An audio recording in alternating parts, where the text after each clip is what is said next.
네, 어제 전두환 씨 유죄 판결이 나왔습니다. 2017년 회고록을 펴내면서 조비오 신부를 비난을 했었죠. 80년 5월 광주 항쟁 때 헬기 사격한 것을 목격했다. 고 조비오 신부가 이렇게 말한 것을 거론하면서 사탄, 파렴치한 거짓말쟁이 이렇게 비난을 해서 사자 명예훼손 혐의로 기소가 됐었는데 법원이 5.18 당시 헬기 사격이 있었다고 결론을 내렸고요. 전두환 씨에게 징역 8개월의 집행유예 2년을 선고를 했습니다. 자, 이 판결의 의미 이분 연결해서 좀 자세히 짚어보도록 하겠습니다. 전남대 5.18 연구소 김유송 연구교수 연결할 텐데요. 김유송 교수는 2017년 9월부터 2018년 2월까지 국방부 5.18 특별조사위원회 헬기 사격팀 조사관으로 활동을 했고요. 이번 재판 도중에 증인으로 출석을 했던 분이기도 합니다. 자, 바로 연결합니다. 나와 계시죠, 교수님? 네, 안녕하세요. 김유성입니다. 일단 판결 총평을 좀 부탁을 드릴게요. 5.18 민주화운동 이후에 40년 동안 논쟁의 영역이었던 이제 헬기 사격을 사법부가 공식으로 인정한 저는 역사적 의미가 있는 판결이었다 이렇게 생각을 하고 있습니다. 예. 근데 이제 이게 집행유예에 대해서 많이 아쉬워하는 분들의 목소리도 들리는데 어떻게 보십니까, 이거는? 헬기 사격을 인정했다는 점에서는 이제 의미 있는 판결이었는데요. 그러나 이제 선고 형량에 대해서는 정말 아쉬움이 크다. 왜냐하면 이건 조비오 신부 개인에 대한 명예훼손이 아니라 전두환 씨가 회고록을 통해서 5.18 민주화운동을 총체적으로 부정했고 또 어찌 보면 80년 당시 희생된 유가족들에 대한 폄훼였기 때문에 폄훼에 따른 고통이 너무 컸다. 특히 이제 어제 저는 이제 재판 끝나고 나서 조영대 신부님, 그래서 조카 신부님이죠. 조비오 신부님이 뭘 대리해서 이제 이번 소송을 진행하셨는데 조영대 신부님께서는 재판 과정이 너무 힘들었다. 2년 7개월 동안 재판 진행될 때 전두환 씨 변호인들이 어떻게 이야기를 하냐면 재판정에서 강주 사태라고 이야기를 하거든요. 그래서 80년 당시에 그들의 인식을 그대로 보여주면서 2차, 3차 가해를 했기 때문에 이제 전두환 씨는 그리고 재판에 이제 3번 나왔습니다만 매번 잤지 않습니까? 보였던 행태로는 반성하지 않았고 그렇다면 헬기 사격을 인정을 했고 명예훼손에 해당되기 때문에 좀 엄정하게 사법적 단죄를 좀 내려줄 필요가 있었다. 그런데 이제 8개월의 집행유예 2년은 너무 좀 아쉬운 선고 형량이라는 좀 판단들이 있는 거죠. 알겠습니다. 이 과정에서 전두환 씨 태도를 둘러싸고 참 여러 가지 이야기가 있었습니다만 이건 여쭤보지 않겠습니다. 그 사람한테 뭘 기대하겠습니까? 그건 여쭤보지 않겠고요. 헬기 사격이 있었다고 재판부가 인정한 점에 대해서 좀 주목을 하고 싶고 지금부터 집중적으로 이걸 좀 여쭤보고 싶은데요. 자, 헬기 사격을 이제 처음으로 이제 사법부에서 인정을 한 거 아니겠습니까? 이것이 광주의 진실을 밝히는데 어떤 위치에 있고 이후 어떤 영향을 미칠 수 있는 건지 좀 진단이 필요한 것 같은데요. 이제 헬기 사격이 갖고 있는 의미가 좀 남다른 거죠. 전두환도 회고록에서 뭐라고 썼냐면 헬기 사격은 있을 수가 없다. 왜냐하면 국민의 군대가 자국의 국민을 상대로 헬기 사격을 한다라는 것은 야만적인 살상행위다. 그런데 지금껏 이제 80년 당시 신군부의 논리는 뭐냐면 강주에서 사격은 했다 군인들이. 하지만 본인들이 위협을 받았기 때문에 이걸 이른바 이제 자위권적 차원의 사격이거든요. 그렇죠.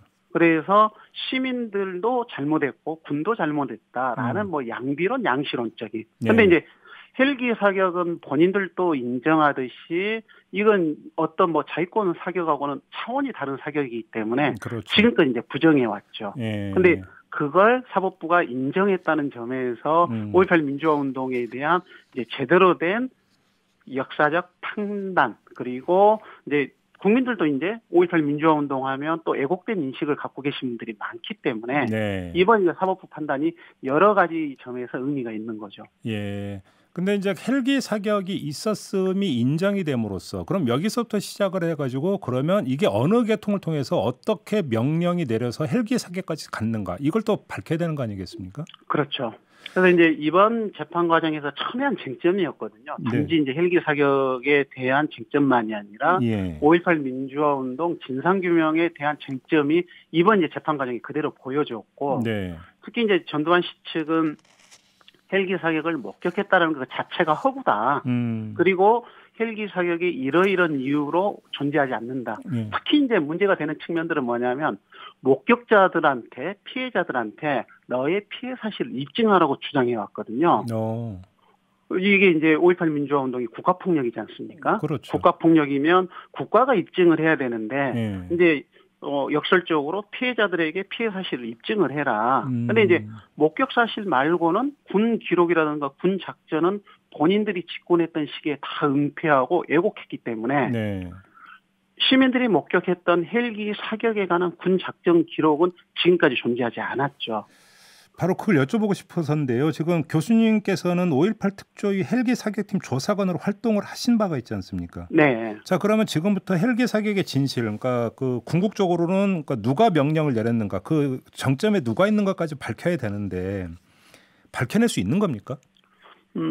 지금 현재 상황에서는 이제 밝힐 수는 없었죠. 근데 그걸 은폐하는 세력들은 존재했기 때문에 왜 굳이 그렇게 은폐해 왔는지 그리고 이제 사법부에서 쟁점이 됐던 것들을 다 이번에 정리를 해줬거든요. 증인들의 증언은 신빙성이 있다. 목격은. 그리고 이걸 신빙성이 있다라고 판단했던 것은 군 기록과 군 작전에서도 헬기 사격 이상의 것이 있었다라는 부분들은 확인할 수 있다. 그렇다면 이제는 이제 방금 이제 말씀하셨듯이 이 헬기 사격에 관한 명령을 누가 내렸는지 그리고 어떤 작전의 과정에서 이루어졌는지 실은 이제 작전의 과정에 대한 부분들은 어느 정도 좀 규명이 됐거든요.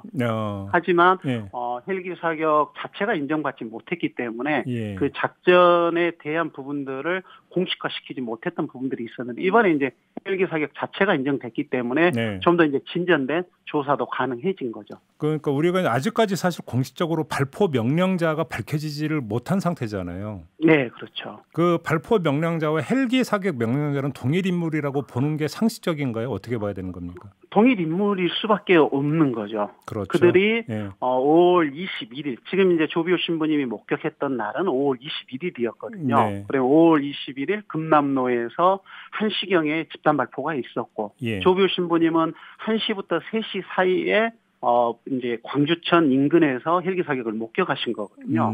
그래서 헬기 사격 시간이 1시부터 오후 5시라면 5월 21일 금남로와 강주 시내 일원에서 이제 지상군하고 공군이 이제 헬기 사격을 한 거니까 헬기 사격과 집단 발포를 한 거니까 이 작전에 대한 부분들은 연결돼 있다라고 보는 게 합리적인 거죠.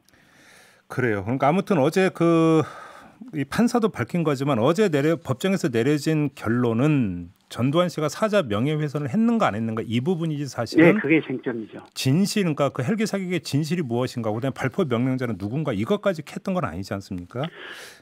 네, 그렇죠. 그러면 결국은 이제 지금 가동되고 있는 진상조사위원회에서 이걸 밝혀야 되는 건데 지금 일단 진행되고 있는 진상조사의 활동은 어떻게 평가를 하세요, 교수님? 진상조사의 이제 출범 당시에 여야 간에 이제 그 갈등이 있었고 특히 이제 5.18 민주화 운동에 대한 왜곡 폄훼의 세력이 또 참여하고 있었기 때문에 지금 현재 이제 진상규명에는 활동은 하고 있지만 여러 이제 한계를 노정하고 있죠. 그래서 지금 이제 강주 시민사회 그리고 5.18 민주화 운동 진상규명을 요구하는 쪽에서는 진상규명 특별법에 개정을 좀 촉구하고 있습니다. 개정 내용은 어떤 겁니까, 그러면? 그래서 이제 조사권을 좀 부여해달라는 거죠. 저희들도 이제 그 국방부 특조위 조사 과정에서 조사 권한이 없기 때문에 저희들은 헬기 조종사들 그다음에 이번 재판에 나왔던 일부 인사들을 저희 조사조차 못 해봤습니다. 만나지도 못했고 저희들이 연락조차도 할 수가 없는, 왜냐하면 이게 개인정보 보호에 걸리기 때문에 확인이 돼도 그들에게 연락할 수 없었던 이런 한계가 있었고 이번 이제 진상조사위원회도 조사권에 한계가 있기 때문에 조사 권한에 대한 부분 그다음에 조사 기간에 대한 것들에 대한 연장과 권한의 강화를 요청하고 있는 거죠. 지금 뭐 진상조사위 쪽에서는 전두환 씨를 소환해서 조사하겠다 이렇게 밝혔다고 하던데 이게 현실적으로 가능한 이야기일까요? 지금까지 전두환 씨가 보여줬던 형태를 보면 뭐 불가능하다라고 보는 게 합리적이겠죠. 그럼 전두환 씨는 관두고라도 이 헬기 사격과 관련되어 있는 인물들 부르는 것도 현재로서는 어렵다. 지금 교수님 말씀 이런 거잖아요. 지금 현재는 어렵습니다. 그래서 저희는 이제 좀 아이러니했던 게 저희 조사 때도 나오지 않았던 이들이 전두환 씨 재판에는 또 나왔거든요. 그래서 또 일부는 또 이중으로 고발이 됐고. 근데 그들을 법률적인 한계로 인해서 부르지 못하는 이게 지금 이제 현재 저희 한계인 거죠. 조사에 권한도 없고. 그럼 결국 특별법 다시 개정을 해야 된다. 그래서 그 목소리가 나오는 거다라는 말씀이신 거죠? 네, 그렇습니다. 아무튼 근데 법정에서 헬기 사격이 있었다라고 결론을 내렸기 때문에 진상조사위원회에서 헬기 사격이 있었느냐 없었느냐부터 조사할 필요는 없는 거 아니겠습니까? 그럼 누가 명령을 했고 어떻게 사격이 이루어졌는가 이걸만 캐면 되는 거잖아요, 사실. 네, 명령권자를 이제 찾아야 되는 과제가 남아 있는 거죠. 근데 그러면 당시에 어떤 그 관련돼 있는 인물들을 하나하나 불러갖고 조사를 해야 되는데 여기서 좀 막혀 있다는 이야기인 거고요. 그렇죠. 관련자들은 이제 특정이 되지만 이 관련자들을 부를 수가 없기 때문에 네. 면담을 해야 뭐 조사가 이루어질 텐데 예. 아예 그 자체가 지금 이루어지지 않는 거죠. 그리고 지금 현행의 법률에서는 그들이 출석을 거부하더라도 예. 처벌할 수 있는 권한이 없기 때문에 예. 강제할 수 있는 어떤 방법이 없는 거죠. 근데 만약에 법을 개정을 해서 그 강제로라도 부를 수 있는 길이 만약에 열린다면 충분히 부를 수는 있습니까? 다시 말해서 신원 파악이나 이런 게 다 끝나 있는 상태입니까? 그거는? 거기까지는 이제 가능할 수 있죠. 아, 그거는. 예. 네. 누구를 부를 수 있는지 이제 뭐 그거는 준비가 돼 있다는 말씀이신 거죠? 지금 현재 그 헬기 사격에 관련된 관계자들은 저희들도 특정을 다 했거든요. 2017년 국방부 특조위 때에도 어느 정도 조사가 이루어졌기 때문에 네. 만약에 조사 권한만 주어지고 네. 그들이 협조만 이루어진다라면 예. 조사는 이루어질 수 있죠. 아, 그래요? 그럼 국회가 빨리 개정하면 되는 거잖아요, 그러면. 그럼에도 불구하고 지금 국회가 잘 움직이지 않고 있는, 그리고 이제 또 하나는 이제 5.18 역사회복 처벌법 제정의 필요성이 존재하거든요. 네네. 이게 이제 뭐 표현의 자유 영역에서의 쟁점이 되고는 있습니다만은 뻔히 발생했던 일들조차도 그래서 80년 5월 당시에 있었던 객관적 사실조차도 아니라고 주장하는, 그리고 그 아니라는 주장에서 더 한 발 더 나가서 이제 애곡하고 폄훼하지 않습니까? 예. 그럼 그걸 표현의 자유 영역으로 둘 것인지. 그래서 저는 5.18 역사회복 처벌법 필요성도 이번 이제 전두환 씨 재판에서 확인됐다. 왜냐하면 가해자들이 사죄하고 반성하지 않고 있는 걸 전두환 씨가 지금 보여주고 있지 않습니까? 예. 알겠습니다. 자, 이렇게 마무리하죠. 고맙습니다, 교수님. 네, 감사합니다. 네, 지금까지 전남대 5.18 연구소의 김희송 연구교수였습니다.